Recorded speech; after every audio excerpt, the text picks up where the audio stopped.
서울시장 보궐선거가 70여일 앞으로 다가온 가운데 정치권에서 이른바 문재인 보유국 공방이 벌어졌습니다.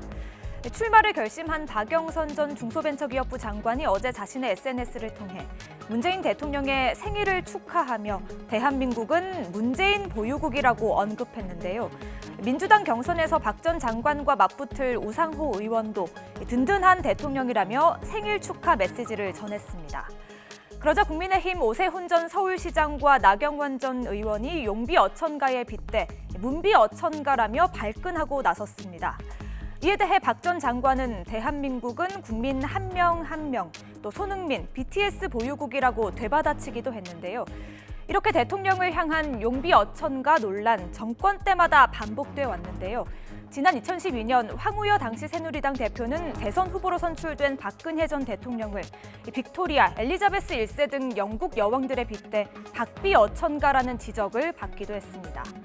김기춘 전 청와대 비서실장은 지난 2013년 청와대 출입기자 송년 행사에서 박 전 대통령은 매력적이고 위험 있고 우아하다며 영어 단어로 칭송했다고 알려졌는데요.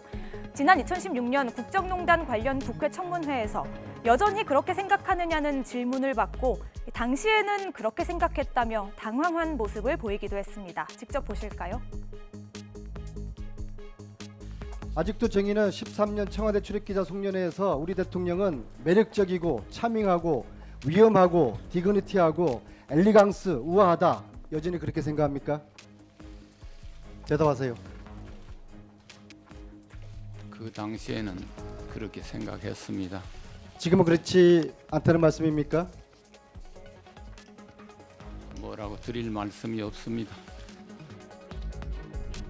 지난 2013년 최창식 당시 서울 중구청장은 트위터에서 박근혜 대통령을 향해 국군을 일으켜 세울 지도자가 구청장까지 일으켜줘 감사하다며 아부성 글을 남겼다가 논란이 일었는데요.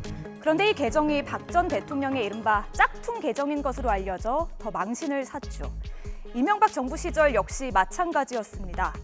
지난 2009년 유럽연합과의 FTA 타결 이후 박희태 당시 한나라당 대표는 이명박 대통령의 외교적인 성과라며 경제 대통령의 업적이라고 해 MB 어천가라는 비판을 받았습니다.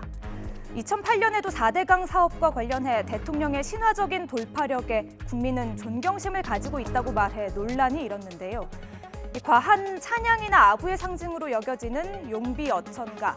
하지만 정작 주요 내용을 들여다보면 백성이 곧 하늘이고 백성의 어려움을 최우선으로 돌봐야 한다. 또 아첨하는 신하들을 주의하라며 지도자에게 중요한 덕목들을 가르치고 있습니다. 뉴스가 있는 저녁 안기령입니다.